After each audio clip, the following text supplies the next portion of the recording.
자, 이제 국방부 장관에 김용현이가 간 건 그렇다 치고, 그건 두 번째로 치고, 국가안보실장은 왜 이렇게 자주 바뀌냐? 근데 여기서 등장하는 인물이 김태효죠. 왜냐하면 안보실장은 겁나 자주 바뀌는데 안보실 1차장은 안 바뀌어요. 그게 실세죠. 2차장도 계속 바뀌는데 1차장만 안 바뀌어. 자, 역대 윤석열 정부 국가안보실장 김성한 10개월, 조태용 9개월, 장호진 7개월. 점점 짧아지네요. 오, 무슨 시한부 인생들입니까? 슬픈 드라마 같네. 블랙핑크 때 생각나네요. 김성한. 네. 저 조태용이는 외교부 장관이었다가 안보실장으로 갔고요. 장호진은 사실 생김새부터 존재감이 없어가지고 있는지도 몰랐다. 그런데 한번 보겠습니다. 안보실장이 생긴 이래, 청와대나 대통령실에 안보실장이 생긴 이래, 박근혜 정권 때 2명이었고요. 문재인 정부 때 2명이었고요. 윤석열 정부 때 지금 이미 4명. 4명입니다. 아직 반도. 왜냐하면 저 자리가 굉장히 안정적이어야 되거든요. 그러니까요. 불안해요 안보가. 특히나 지금 그 미국 대통령 선거가 얼마 안 남았잖아요. 이렇게 큰 정치적 이벤트를 앞두고 이렇게 교체하는 것 자체가 이례적이라고 보는 거죠. 대통령실은 원래 3실 1처로 돼 있어요. 비서실, 안보실, 정책실 1처가 경호처거든요. 근데 저 안보실장들이 지금 아까 지도 보시는 것처럼 국방부 장관이던 놈은 이제 안보실장으로 가고, 경호처장이던 놈은 국방부 장관으로 가고, 안보실장은 외교안보 특별보좌관이 되고. 그러니까 저 자리에 없는 자리 만들었거든요. 네. 상황이 이렇게 됐는데 그 원인을 뭘로 찾으면 되냐면, 김태효랑 알력이 생기면 딱 그거 아니에요. 우리가 저 블랙핑크 논란일 때 저 김성한하고 논란일 때 실제로 김성한이 그때 아마 우크라이나 무기 지원 뭐 이런 부분이 있었고 블랙핑크 논란이 있었는데 그 당시 그것 때문에 김태효가 건너갔던 사건들이 있을 거예요. 그러니까 이런 거잖아요. 우리가 드라마에서 봤던 것처럼 너는 1차장이고 난 안보실장이야 하고 막 때리는, 넌 학생이고 난 선생이야. 그 알력이 생기면 안보실장들이 못 견디고 나간다고 보는 게 맞아요. 그렇죠. 그러니까 안보실에 1차장, 2차장 이렇게 있지 않습니까? 서로 파트가 조금씩 다르긴 하지만 얘는 완전히 알박기가 돼 있는 거예요. 그러니까 안보실 이거죠. 1차장은 딱 너행님 뭐 하시노? 응. 대통령인데 얘. 그렇지, 그렇지. 딱 이거지. 김태효가 가장 막강한 힘을 가지고 있다는 거죠 지금. 네. 그러니까 우리가 이 이야기는 정말 수도 없이 했어요. 아크로비스타 윤석열 이웃이기도 했고 같이 아크로비스타 지하 목욕탕에서 만난다는 사이, 그 김태효가 외교 대통령이라는 소리를 듣는다. 그래서 사실 외교 정책은 김태효가 주무르고 있다인데 이 자리를 김태효를 안보실장에 못 앉히는 겁니다. 논란 때문에. 얘가 이명박 때 청와대에 있을 때 외교문서 들고 나왔다가 재판받아갖고 유죄받은 상태에서, 그 상태에서 김태효를 윤석열이 사면해주고 국가안보실 1차장에 꽂았던 거예요. 말하자면 대통령실, 특히 안보실에 얘는 사실상 비선에 가깝다. 그러니까 안보실장들이 계속 갈리고 있는 거죠. 네, 사실 이걸 하나씩 밀어 올리고 퍼즐을 맞추려다 보니까 외교안보 특별보좌관이라는 자리는 있지도 않거든요. 근데 그 자리에 장호진을 앉히는 겁니다. 근데 원래 이런 자리가 없으면 특별보좌관을 만들어주면 용산, 그러니까 청와대 밖에 있는 실을 따로 만들어줄 정도인데 지금은 팀까지 꾸려주면서 내보냈던 이유는 사실상 이 사람을 달래서 내보내야 하는 이유가 있었던 것 같아요. 야, 훌륭한데? 네. 훌륭한 분석이야. 거기다가 이제 윤석열의 개인적인 성향까지 다 맞춰주는 인사를 해야 되다 보니까 이런 병적인 구조가 나온다고 봅니다. 그러니까 윤석열은 기본적으로 나랑 친한 사람, 나랑 술자리 가볍게 잘 해주는 사람, 이런 사람들이 항상 주변에 있는 걸 좋아하잖아요.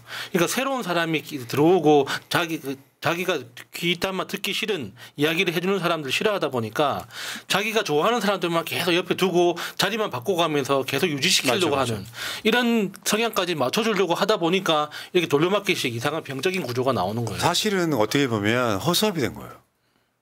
예를 들어서 비서실장이 있지만 비서실장보다 더 막강한 부인이 있고요. 안보실에 가면은, 안보실은 지금 최혜병 특검과 또 연관이 있는 부서잖아요. 이 과장들이 있어. 그러니까 실제로 그 자리에 사람 누구 앉히는 게 중요한 게 아니라 대통령 역할은 딴 사람이 하고 있고 안보실장 역할도 딴 사람이 하고 있고 이게 미친 정권이 되고 있는 거예요. 이거 말도 안 되는 거거든요. 그 상황에서 지금 김태효가 사실상 대통령실을 주무르고 있는데 오늘의 주제는 뭐냐면 누가 진짜 차지철인가. 직책으로만 보면 김용현 경호처장이던 자가 국방부 장관으로 간 게 차지철일 수 있는데 제가 보는 견해에서는 김용현보다 나는 김태효가 더 차지철 같습니다. 김용현. 나중에 차지철 같이 총 맞아 죽지 않습니까? 아니 그 이야기 하려고 그러는 거지. 김용현이가 충암고 선배라고 아까 우리가 재밌는 짤에서 보여드렸죠. 선배 어쩌고저쩌고 하던. 그러니까 내가 봤을 때 김용현이는 머리 좋은 캐릭터라기보다는 무대포 캐릭터예요. 무대포 캐릭터로만 따지면 역사적으로 차지철이 있죠. 사실 더 이상 군에서는 크지 못할 것 같아서 제대를 했던 그런 은퇴를 했었는데 지금 다시 윤석열에 의해서 픽업이 됐는데 김용현이 정말 되고 싶었던 거는 국방부 장관이었다는 거예요. 그래서 그 김용현에 대한 신뢰가 윤석열이 굉장히 크기 때문에 김용현의 꿈을 만들어 준 역할을 이번에 했다고 봅니다. 그러니까 그때 임기 초부터 김용현이 국방부 장관을 하고 싶어 했지만 그러니까 그 군 그 근무 시절에 너무 좀 치명적인 인사사고가 많아가지고 임성근 같은 사건이 있었어요. 그런 그 인사사고가 많아가지고 이게 청문회 통과가 불가능할 거다라는 것 그 이후로 이제 경호처장으로 갔다 그런 이야기가 많았었죠. 저 김용현이가 어느 시점에 등장을 먼저 하냐면 취임도 하기 전에 대통령 관저 낙점할 때 예. 육군 참모총장 공관이 처음에 낙점이 됐었는데 육군 참모총장 공관이 비가 샌다고 거짓말을 했고 그래서 외교부 장관 공관을 뺏는 과정에 처음에는 천공이 육군 참모총장 공관을 왔다는 얘기가 폭로가 됐을 때 있었잖아요. 네. 나중에 천공이 아니고 다른 사람으로 이제 바뀌긴 했지만 그때 그 공관을 뭐 수염 하얀 사람과 둘러보던 자가 바로 저 김용현이죠. 근데 저 김용현이 지금 조국 대표 얘기 한번 들어볼게요. 경호처장이 군 인사를 쥐락펴락한다는 의혹 제기가 있었다. 저거는 저 김규현 변호사 카톡방에 있었던 전 경호처 직원의 증언에도 나옵니다. 박정희 시절 차지철 경호시장 느낌. 그러니까 사실은 저 군 인사의 핵심이 있다고 봅니다. 그래서 국방부 장관이 꿈이었고 김용현이 워낙 군 인사에 대해서 이 사람은 여기 해줄게, 이 사람 너 이렇게 해줄 수 있어라는 이야기를 많이 하다 보니까 그 이야기가 지금 그 단톡방에 있던 멤버의 입으로부터 나온 거잖아요. 녹취가 나온 거잖아요. 그런데 중요한 것은 이번 국방 10월에 장군 인사가 있습니다. 그게 핵심이라는 거예요. 그 장군 인사를 신원식이 할 수 있었으면 신원식한테 힘이 실어지는 건데 그 힘을 김용현한테 준 겁니다. 그렇지. 당연히 그런 거예요. 그러니까 군을 큰 틀에서 빅피처는 그런 거죠. 검찰총장 지금 지명한 거하고 국방부 장관 지명한 거를 나를 지켜줄 사람들을 맨 가운데 나를 중심으로 바로 가까운 곳에는 검사를 배치하고 그 밖에다가 군대를 배치하는 느낌이죠. 나중에는 진짜로 친일 쿠데타까지 생각하는 약간 소름 끼치는 이야기가 지금 나오고 있는 거예요. 그래서 김용현과 임성근의 통화도 있었다고 보잖아요. 그러니까 이 김용현이 군 문제에 있어서 모든 곳에 힘을 뻗치고 있다라는 이야기가 예전부터 있었다는 겁니다. 자, 그럼 여기서 퀴즈. 여기서 문제. 누가 윤석열하고 가까울까요? 누가 차지철일까요? 빨리 말해봐요. 그러니까 김용현일까 신원식일까 이거 물어보는 거예요. 아, 댓글창에 물어보겠습니다. 이거 오랜만에 투표 한번 할게요. 김태효일까? 자, 누가 진짜 차지철일까요? 1번 김태효, 2번 김용현.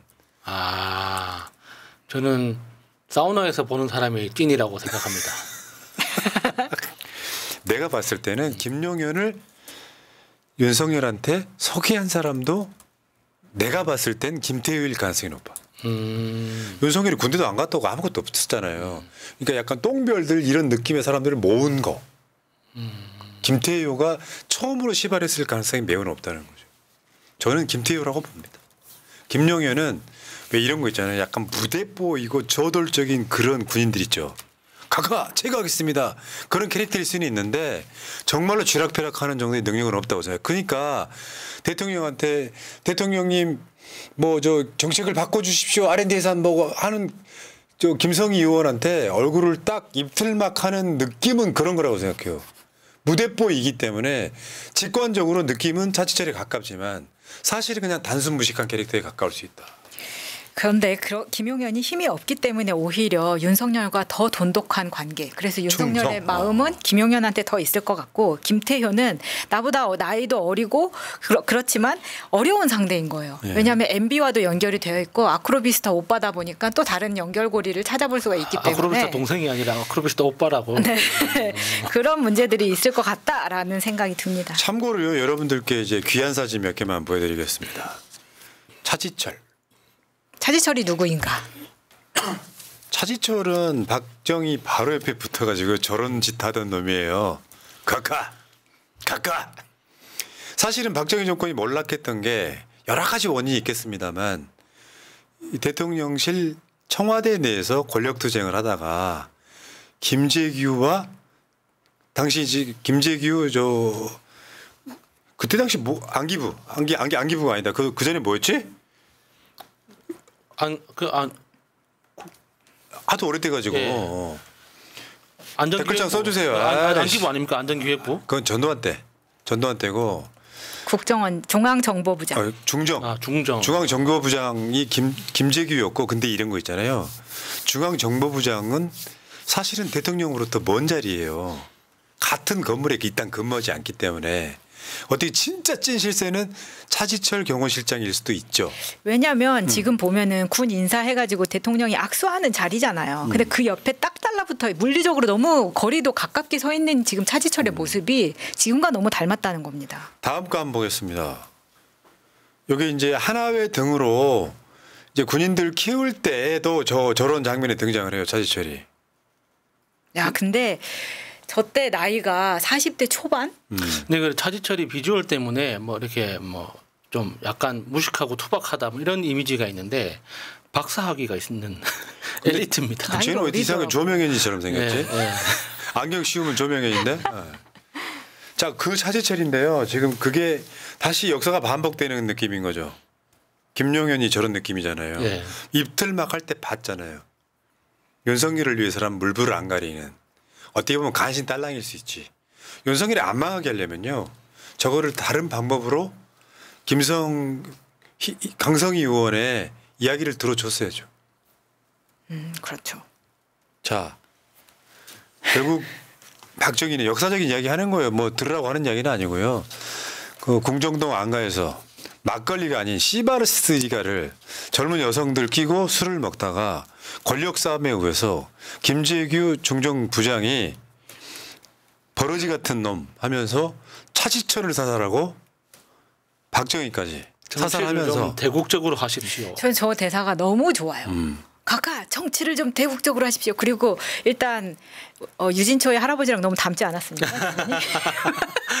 예, 알겠습니다. 그리고 앞에 사진에서 보면은 저는 몰랐는데 저 끝에 TV 옆에 쓰러져 있는 사람 있잖아요. 저게 차지철입니다. 그래서 사실 박정희와 제삿날이 같은 사람이기도 하죠. 아, 진짜 죽음과 생명을 같이 했구나. 생사를 같이 했구나. 훌륭하다 진짜. 예. 결국은 권력은 그런 겁니다. 뭐 여러 가지로 논란이 있을 수 있겠지만 권력을 이딴 식으로 쓰면요. 내부에서 망해요. 한번 보세요. 어떻게 됐지. 그래서 대국적으로 하라는 거예요. 내가 꼴 보기 싫어도 어떤 경우는 쓴소리 할 수 있는 사람도 내 옆에 앉히고 내가 극우로 갈 때 뭔가 방향성 틀려갈 때 각각 그렇게 하시면 안 됩니다라고 할 사람이 필요한 거예요. 그러면 이번 판에는 총 맞는 사람이 남자입니까 여자입니까? 아니 그 이야기 하려고 그러는 거 아니야. 위험한 발언하지 마.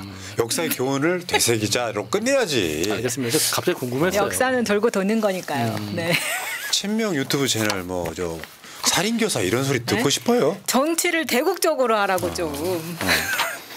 요즘에 사실 살 떨립니다. 맨날 불려다니니까 경찰, 검찰, 재판 말 조심할 수밖에 없다는 점 말씀드리고 자 여기까지.